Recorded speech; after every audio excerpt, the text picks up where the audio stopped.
The 𝗚់𝗃 Cup has become established as the first major event of the season in Dublin. It became an instant success when it was first run at Shelbourne Park back in February 1998. That initial running provided a dream result as Real Branch landed the £5,000 prize for his 10-year-old owner, Denise Shanahan from Tralee.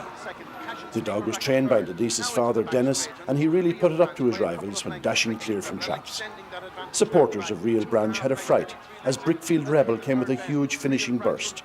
The photo showed that Real Branch had held on for a head victory in 28.98. Swinging for home, it's Real Branch in front, running a bit wide, but he seems to be holding Brickfield Rebel. Brickfield coming at him, oh, it's mighty close at the line. The second running in 1999 boasted a £10,000 winner's prize, and the event was no less dramatic.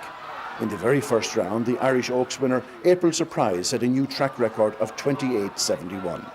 2 days prior to the final, 𝗚̌c𝗹𝗱 was voted the 1998 Bitch of the Year. Her owners had the perfect opportunity to celebrate when she came out and won the final, taking over on the third bend to win by 2 lengths from Bear Island Boy in 28.85. 𝗚̌c𝗹𝗱 was owned by a syndicate headed by Ray Nicholas and was trained by Paul Hennessy, who went on to complete a hat-trick of successes in the next 2 years. In 2000, the Hennessy star was Joanstown Cash, as he just got the better of a thrilling finish with his kennel companion, 𝗚̌c𝗹𝗱 Gold.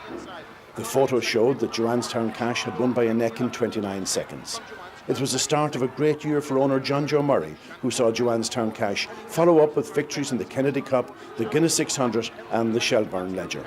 It's still 𝗚c𝗃, but Joanstown trying hard to come at him. He's a strong finisher off the final bend, and 𝗚c𝗃 runs wide. Joanstown challenges on the inside, coming to the line. Joanstown just getting up from 𝗚c𝗃 Gold in a very tight finish. Last year's event was a rather unique affair, with an 8-week gap between the semi-finals and the final due to the track shutdown caused by the foot-and-mouth scare. The winner's prize was up to £15,000, but only 5 went to traps due to Shanless Park being sold. There was a hot pot in the shape of 𝗚𝗚𝗃, and he closed the 3-1 on favourite. It was to be the start of an amazing winning run for the dog, but he left it late. As we hit the third bend, and it's number 1, Don's Express, from number 3, Nugget Express in second. 𝗚𝗚𝗃 now arriving fast on the outside. He's running very wide off the last bend, but he's going to get up at this stage, and 𝗚𝗚𝗃 coming through to win the 𝗚𝗃 Cup from Don's Express in second. Traps open, he's out well. And so now we come to the 2002 𝗚𝗃 Cup with its record winner's prize of €20,000. 𝗚𝗚𝗃 was the anti-post favourite to do the double, and he duly recorded the fastest time of the first round. Down the back, and it's 𝗚𝗚𝗃, and 𝗚𝗚𝗃 is racing fast behind him. He's only 2.5 lengths down on the third bend. 𝗚𝗚𝗃 in front, and 𝗚𝗚𝗃 is closing the gap on the final corner. 𝗚𝗚𝗃 runs very wide, but he's stretching out again to win from number 2, 𝗚𝗚𝗃, with number 4, Never on Sunday, in third, in a time of 28.93. But a tummy bug forced his withdrawal from the second round. There was to be no 4 in a row for trainer Hennessy, with his other main hope, Priceless Rebel, eliminated at the semi-final stage. Oh, but into the corner, there's a bit of a pile-up here. Priceless Rebel has been badly done, and it's number 2, 𝗚𝗃𝗃 that leads out of the second corner. In second is Give and Go, and further back in third is Curryhills Wade. Priceless Rebel is at the tail of the field and has it all to do. Out to the second corner, it's number 2, 𝗚𝗃𝗃, been challenged on the outside by Give and Go. Further back in third is number 1, Curryhills Wade. Around the final corner, Give and Go, and here comes 𝗚𝗃𝗃 again on the inside. In third, Curryhills Wade putting in a run up to the line. It's very close. But we ended up with a top-class final sextet, the betting dominated by Flashing Moment and Jet Spray. And this is the beautiful trophy they're all chasing. Now, let's look at the finalists.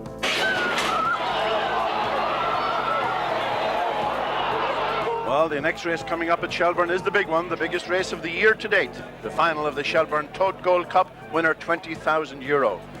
The betting on the race at the moment, number 2, Flashing Moment, the 5-4 favourite. Flashing Moment drifting slightly now to 6-4 from 5-4. Jet Spray into 7-4. It's 9-2, number 6, Marnock Selt. That's being robbed. And going up in its place, 4-1. Well backed. So the betting very much between 1, 2 and 6. And number 2, Flashing Moment, is the favourite. A dog with brilliant early pace, but in number 1, Jet Spray, and 6, Marnock Selt, it could be quite a run to the bend. The runners now about to go on parade for the Shelbourne 𝗚𝗃 Cup. Number 1 is Jet Spray, the son of Kilmessan Jet and Roving Mindy, trained by Francie Murray for Pat Shine. A dog that's very well drawn in Trap 1, brilliant form around Limerick and Shelbourne Park, and he has the draw. and certainly has the pace. Number 2 is Flashing Moment, the dog with the brilliant early pace, trained by Jerry Melia for Martin Small and Mick O'Donnell. This fella's son of Frisbee Flashing and Clonakilty Lace. He's won 8 of his 11 races, and all of them have been from the front, getting up to that first bend and racing clear down the back. Number 3 is Lidpal Sammy, trained by Dolores Ruth for Norman Nelms. Lidpal Sammy is son of Tom's the Best and Lidpal Mary. He's been under veterinary care all week, but just got past fit to race before racing tonight, and here he is in the final, a dog with a lot of pace, but will that injury tell against him? Number 4, Give and Go, the second finalist in the race for trainer Francie Murray, owned by Kieran Lonergan from Monaghan. Give and Go is son of Top Honcho and Chill Out Olive. He's 12 to 1 in the betting, but his dog can move to that bend, and if there's a shock in store, perhaps he's the one to spring it. Wearing the orange jacket of Trap 5 is Curry Hills Wade. Trained by Mary Delmer for Dermot Sweeney, Curry Hills Wade is son of Top Honcho and Curry Hills Heher. He'd be better off on the inside. He's 33 to 1 in the betting, but he's a dog that won his semi-final at big odds of 12 to 1. He can either break fast or he came from behind to win the semi-final. And the field is completed by Marnog Celt in Trap 6, trained by Michael Collins for the Celtic Syndicate from Dublin. Marnog Celt, a much improved greyhound, the son of Lenson, Billy and Martello Gold. He's getting better every night he runs, and he ran a brilliant race last week when second to Flashing Moment. He's a 4 to 1 third favourite. A massive crowd here tonight for this eagerly anticipated final. Bell goes. In Trap 1 is Jet Spray. 2, Flashing Moment, the favourite. 3, Lidpal Sammy. In 4, Give and Go. 5, Curry Hills Wade, and 6, Marnog Celt. Cheers from the crowd. This massive crowd here tonight as the hare coming around the final bend. Up behind the traps. And out they go, and it's Flashing Moment. Out he flashes to the front, and he leads to the bend from number 6, Marnog Celt and Jet Spray. Into the second bend, and it's Flashing Moment. He's gone 3 lengths and 2.5 lengths in front.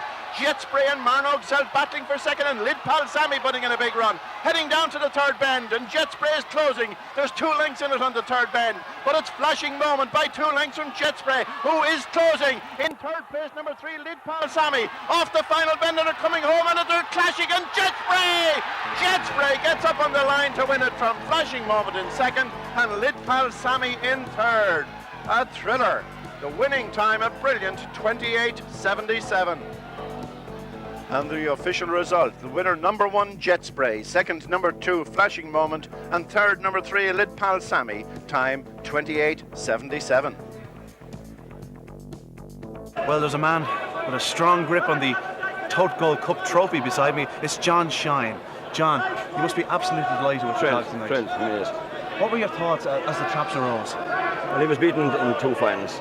I said we third time lucky. I thought when I saw 2 in front, I thought he was beaten.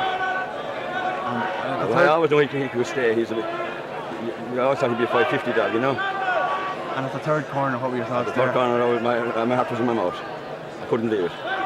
He showed terrible colours going home. Neck and neck up the home Wasn't straight. it? Terrible colours. He showed terrible colours. Francie, you must have been absolutely delighted with the dog tonight. Yes, very pleased. What did you think when the traps went up? He was in a good position into the back straight, and I knew he'd take him coming home, especially the third bend. He'd stay better. It was nip and tuck up the home straight all the same. It was, but even so, he definitely could stay better than the winner. Your plans for the dog? Well, we've no real plans for him yet. I'm going to wait for a 550, a longer run to the corner. You wouldn't be tempted by the bonus for the East Cup, maybe? No, I wouldn't be tempted, no. Take your time with the dog. I'll take my time, yes. You don't have the dog long? I have the dog since Christmas. Since Christmas? Yes. And what do you make of the dog? How does he rate with the best? Well, over 550 he'll be as good as anything.